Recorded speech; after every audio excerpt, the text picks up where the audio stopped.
आज पूतना आई है, कंस ने भेजा है। कन्या ने कहा था ना कि तेरा मारने वाला ब्रज में पैदा हो गया, तो आज पूतना आई है। कहां से शुरू करे? पूतना ने सोचा मारना, तो भगवान ने सोचा जब तक मेरा अवतार नहीं हुआ था तो मेरे भक्तों पे कष्ट होता था, अब मैं आ गया हूं तो अब भक्तों पे कष्ट नहीं होगा। तो आज भगवान ने मौसी जी को सीधे अपने पास बुला लिया। पूतना है तो राक्षसनी, लेकिन सोचने लगी मैं नंदालय में कैसे जाऊं। तो आज पूतना ने अपना श्रृंगार किया है।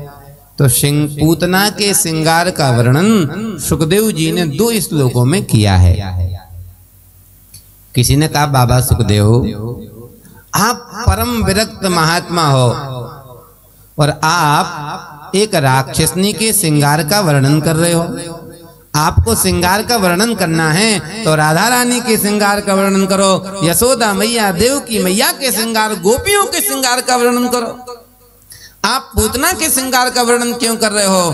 तो सुखदेव जी कहना चाहते भैया, जो भगवान के पास जाए वो राक्षस ही क्यों ना हो, वो तो स्तुति के योग्य हो जाता है।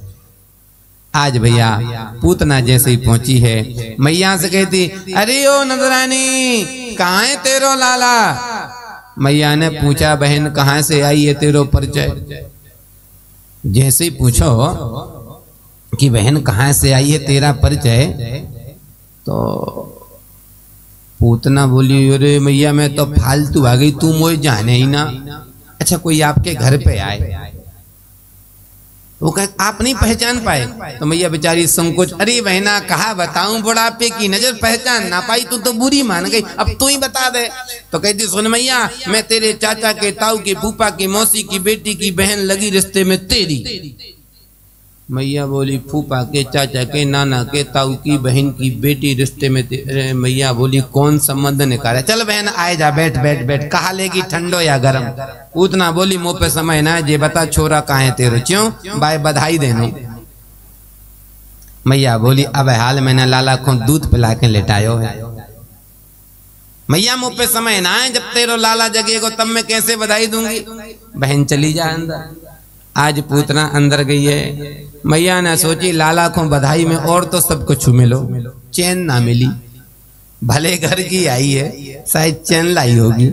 ठाकुर जी ने सोचो मैया चैन के चक्कर में मत पड़, नहीं तो मौसी के चक्कर में तू बेचैन है जाएगी। आज भैया पूतना गई है और सोते हुए बाल कृष्ण को पूतना ने अपने वक्षस्थल में लगाया है। और जैसे ही पूतना भगवान को अपना दुग्ध पान कराने लगी है, तो आज भगवान पूतना का दूध नहीं पी रहे, पूतना के प्राणों को पीने लगे हैं। जैसे ही प्राणों को पीने लगे हैं तो पूतना चिल्लाती है, सामुंच मुंचाल मिति प्रभासिणी। छोड़ छोड़ छोड़। भगवान ने कहा, मौसी जी माफ करना, मेरी मैया ने तो सिर्फ मुझे पकड़बो सिखायो है, छोड़बो तो मोए आ गई ना। भैया यही हमारे ठाकुर की विशेषता है, एक बार मेरा गोविंद जिसको पकड़ लेता है पर अंतिम क्षणों तक छोड़ता। पूतना ने सोचा थोड़ी देर तक और नहीं छोड़ेगा तो मैं छूट जाऊंगी शरीर को। आज पूतना ने राक्षसनी का भेष बदला है, आकाश में उड़ी है। जैसे ही पूतना आकाश में उड़ी है, ठाकुर जी ठहाका लगा के हंसे, बारे मामा जी बढ़िया हेलीकॉप्टर भेजो। मामा के यहाँ से खिलौना आते कि नहीं आते बच्चों के लिए? तो भगवान के लिए तो पूतना खिलौना है, लेकिन ब्रजवासी मैया के लिए आफत। जैसे ही मैया ने देखा, ओह मैया मूर्छित है गई। ब्रजवासी चिल्लाने लगे, ठाकुर जी ने कहा लीला और करेंगे तो कहीं प्राण ना निकल जाएं। एक मुष्टिका का प्रहार किया है, पूतना का प्राणांत हो गया। बोलो भक्त वत्सल भगवान की हो। दह्यमानस्य देहस्य धूमस्या गुरुसौरभ। आज भैया पूतना जब मर गई है, लोगों ने कहा भैया राक्षसनी है, मर गई है इसको नहीं जलाएंगे तो सड़ेगी तो बदबू मारेगी, क्या करें? बोले इसके अंगों को काट के पूतना की चिता में आग लगाई गई। और जैसे ही पूतना की चिता में आग लगाई गई, सब लोग बोले नाक बंद कर लो, बदबू आएगी, क्योंकि राक्षसनी मरी है। राक्षसन जलेगी तो बदबू आएगी। लेकिन सुखदेव जी कहते ध्यान से सुनना परीक्षित, दह्य मानस्य देहस्या धूमश्चा गुरु सौरभा। जैसे पूतना के शरीर में आग लगाई है तो पूतना की चिता से अगर तगर मोंगरा चंदन की खुशबू आ रही है। परीक्षित ने कहा गुरुदेव जाने सालों से नहायो ना, कंगी कीनी थी तो जटाएं बन गई थी, शरीर पर मैल 4 अंगुर ऊपर लग गया था, उसके शरीर से खुशबू क्यों आ रही? तो सुखदेव जी कहते राजन मरी किसके हाथों से है?